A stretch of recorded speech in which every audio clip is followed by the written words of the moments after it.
ভাসানচরে রোহিঙ্গাদের অপেক্ষায় দেশি বিদেশি ২২টি এনজিও এবং সহযোগী সংস্থার প্রতিনিধিরা আশ্রয়ণ প্রকল্পের ব্যবস্থাপনায় সন্তোষ প্রকাশ করে সেখানে রোহিঙ্গাদের পুনর্বাসনে আন্তর্জাতিক সংস্থাগুলোকে এগিয়ে আসার আহ্বান জানিয়েছেন তারা। একে আজাদের রিপোর্ট, ছবি তুলেছেন রিফাত আহমেদ।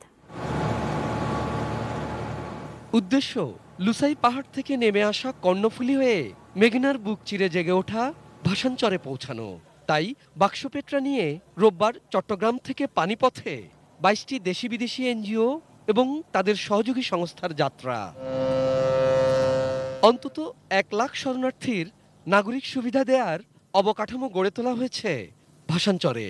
বেঁচে থাকার জন্যে মৌলিক চাহিদা পূরণের যাবতীয় ব্যবস্থাপনা পরিদর্শনে মাঠে নামেন বেসরকারি সংস্থার প্রতিনিধিরা।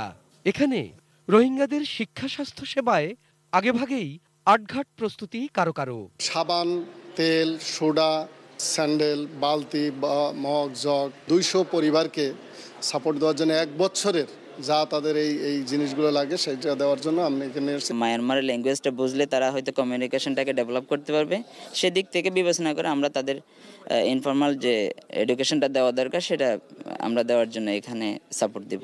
Hypertension, diabetes mellitus, asthma, COPD কেসগুলার, তারপরে ডায়রিয়া পেশেন্ট, কলেরা পেশেন্টগুলা, এই ধরনের বিভিন্ন কেসগুলো আর কি, এগুলো আমরা করবো আর কি। এখানে থাকবে না টাকা কড়ির লেনদেন।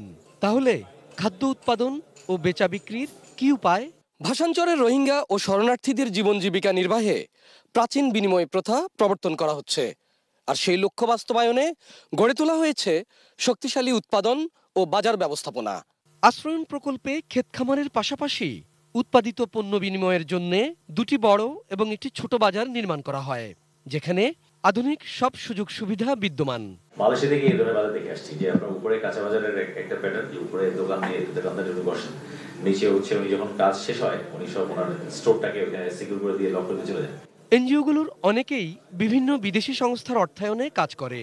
কক্সবাজারের সমস্যা সংকুল পরিবেশে রোহিঙ্গাদের নিয়ে কাজ করার অভিজ্ঞতা বসবাসের জন্য শতভাগ উপযোগী ভাসানচরে কাজে লাগাতে চান তারা।